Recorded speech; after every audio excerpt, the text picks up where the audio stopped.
Hello, wealthy family, and welcome to today's Mindset Monday.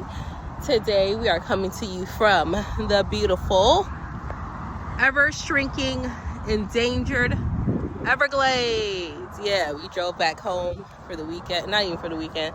We was down here for 24 hours. Hubby flew in town real quick. We drove down here, and now we are headed back home. But I was like, let's show them the water. Now, I'm not going to get too close because I'm used to alligators.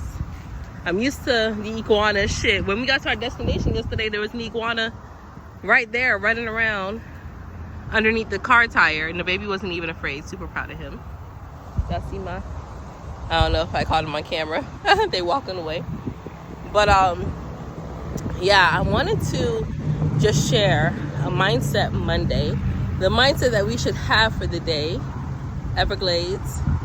The mindset that we should have for the day, because sometimes, and I'm getting this from our pull the polar card message. Sometimes we have a complex. We have a complex not of nostalgia or desire, but rather of healing. We're in a perpetual state of healing, not just healing ourselves, but healing others. And we're using it as a surrogate for things that we couldn't heal in our life. And there's things that we may be like, okay, you know what, I'm good. I thought I was clear from that. I'm okay with that. Like, I'm past that or whatever. And you may think that because some years has gone by, 5, 10, 15, 20, 35, 40, 45, 50 years, that it's okay. But you find yourself continuously in the same loop. Or you find that you can't stop talking about something in particular. You keep bringing it up. Or if you experience something similar to it, you keep feeling it all over again. That's because you haven't fully cleared it out. And sometimes it takes more than just shadow work. It takes more than just journaling. Sometimes you have to allow yourself to forgive yourself and those that were involved. Now, how do you truly forgive? Because just because you forgive, I know a popular saying is forgive and forget, but some of that stuff we're not forgetting. We're not forgetting, right? We're not just going to sweep under the rug. But how do you truly forgive it? How do you truly forgive it and let yourself move on and let go? The best thing that I found that has worked for me in me forgiving things is realizing, or keeping in mind always, that things always happen for a reason. There's always something in it for me. When I was in my DV relationship, I don't want to trigger anybody. When I was in my DV relationship with my ex-husband, I couldn't see it at the time. And even with my beautiful husband now, who would never ever do anything but love me. He loves me so much. He supports me so much. I'm so grateful for him. I am so grateful for him because he allowed me really to flourish and come into my own.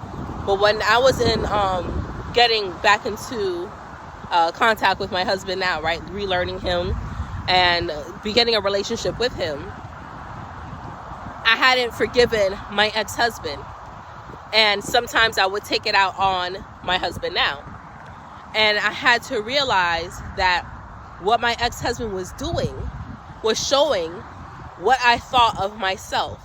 Now, it takes a lot of evolution. He was showing me how I felt about myself, how I was like beating myself up and allowing myself to continuously be broken down into the little girl that used to get physical beatings, right, from her mother.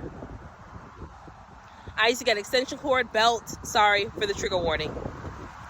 So, sorry, I didn't say the trigger warning, rather. So, how I was able to forgive him was by forgiving my mother. And forgiving myself for feeling like I couldn't stand up and be a grown behind adult. For feeling that I did things that were bad and therefore I deserved to be punished. Whereby it was just highlighting and showing me what I thought of myself, which in never a million years would I have thought I was a bad person to the point where I deserved to be punished. Like when things were happening with me and him, I was like, I'm loyal. I'm not, I cook, I clean, I take care of the children, whatever. But I was emitting the energy of I'm a bad person. I should be ashamed. I didn't graduate high school. Hi, baby. So recognizing that within myself, right? And it's funny that my little one came just to kind of show me, again, like the innocence of it all, right?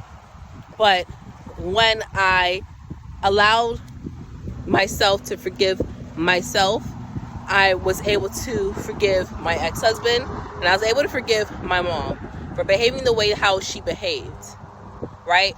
Forgiving meaning letting it go.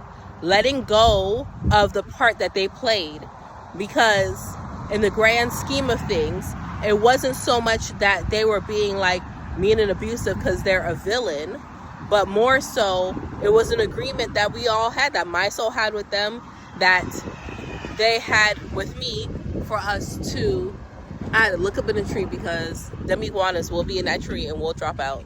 So allowing myself to recognize the roles and the parts that they played with me or for me, right? So basically, how you truly forgive, let go of the issues so you're not finding yourself repeating a perpetual loop or feeling like you got to heal other people or take less than what you deserve because of your self-concept. The best way to do it is recognize the role that was played for everyone for your betterment. That's how you truly forgive someone. Because forgiveness is needed when you hold anger or you hold like lower level energy that is not in the most righteous, uplifting, sphere. So that's when forgiveness is needed. And when you forgive it and you let that energy go, you're not quite letting it go into the ethers, but rather you're transmuting it for yourself. You're transmuting it in your own heart, for your own aura, so you can glow and shine and just be brighter. Okay, so that is that, wealthy family. That's all that I have for you today, this Mindset Monday. Continue to be amazing, continue to be great, because sometimes when you get stuck in that perpetual loop because of your own self-identity, your own self-concept of what it is that you should experience or what it is that you should feel, you will keep attracting that in your life. And years and decades and eons will go on and you're still attracting the same thing in different packaging. And then when you think back about it, you're like, damn, yeah, my boss is reminiscent of my teacher, of my best friend, of my babysitter, which was of my grandmother who raised me. You understand? You'll start seeing all those things tie in. But I love you all. I'm grateful for you all. And until we connect again, stay alert, stay aware, and live in love. Peace.